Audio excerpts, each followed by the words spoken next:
Hello అండి, welcome to tasty kitchen by Bindu. ఈరోజు మనం టిఫిన్ సెంటర్లో దొరికేలాంటి వడని ఇంట్లోనే ఈజీగా ఎలా తయారు చేసుకోవాలో చూద్దాం. ముందుగా 2 కప్స్ మినపగుండ్లు తీసుకొని నీట్గా కడిగి 4 గంటలు నానబెట్టాలి. ఈ మినపగుండ్లని వాటర్ లేకుండా వడకట్టి మిక్సీ జార్లో వేసుకొని హాఫ్ టీ గ్లాస్ వాటర్ పోస్తూ మెత్తగా గ్రైండ్ చేసి మిక్సింగ్ బౌల్లో తీసుకోవాలి. ఈ పిండిలో ఒక పావు కప్పు ఇడ్లీ రవ్వని కలిపి 1 గంట ఫ్రిడ్జ్లో పెట్టుకోవాలి. ఇలా ఫ్రిడ్జ్లో పెట్టడం వల్ల వడలు బయట చాలా క్రిస్పీగా, లోపల సాఫ్ట్గా, ఎక్కువ ఆయిల్ పీల్చకుండా వస్తాయి.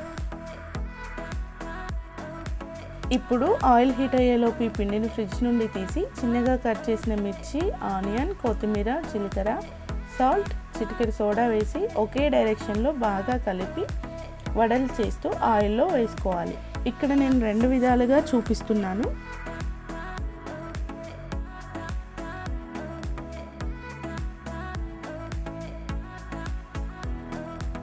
ఫస్ట్ మెథడ్ పిండిని డైరెక్ట్ చేతిలో తీసుకొని మధ్యలో హోల్ లాగా చేస్తూ ఆయిల్లో వేసుకోవచ్చు.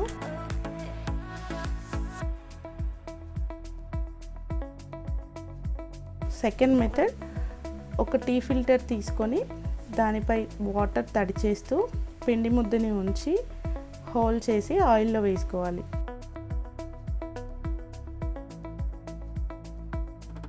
తర్వాత గోల్డెన్ బ్రౌన్ కలర్ వచ్చేలా వేయించి తీసి పక్కన పెట్టుకోవాలి. అందరూ ఎక్కువగా ఈ వడలు మార్నింగ్ బ్రేక్ఫాస్ట్గా చేస్తారు కాబట్టి ఈ పిండిని మీరు నైట్ కూడా గ్రైండ్ చేసి ఓవర్ నైట్ ఫ్రిడ్జ్లో పెట్టుకున్న వడలు బాగా వస్తాయి. చూసారుగా వడలు చేయడం ఎంత ఈజీగా ఉందో. మీకు నచ్చితే లైక్ చేయండి.